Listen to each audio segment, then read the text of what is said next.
微臣参见丽嫔娘娘。免礼。奕欢去见康熙了，也不知道情形如何。你不必忧心，虽然康熙表面上在生奕欢的气，但这也说明了他对奕欢很上心，所以小师妹一定能搞定康熙的。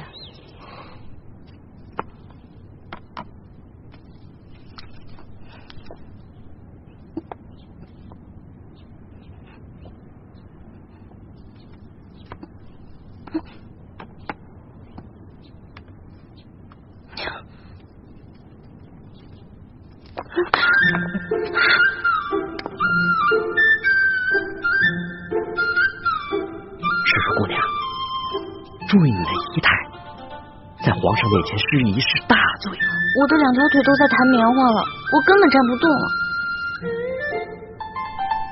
站不动就跪着，你怎么能这样不成样子的坐在地上呢？快起来，快呀！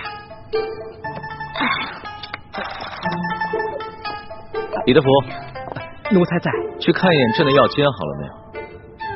这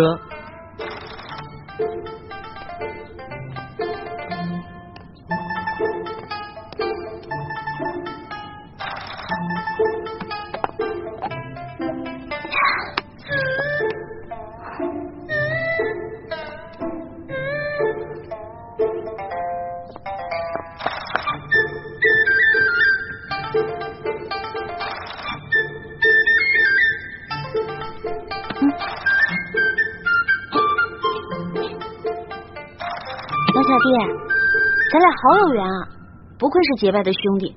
你看，你也在吃药，我也在吃药。我受风寒了，我刚来之前，我哥哥给我准备了一大碗药，我刚喝了呢。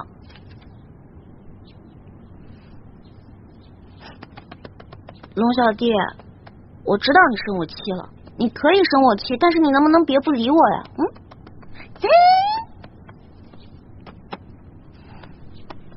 好吧，既然皇上不想看到我，觉得我在这里碍你眼，那我走就是了。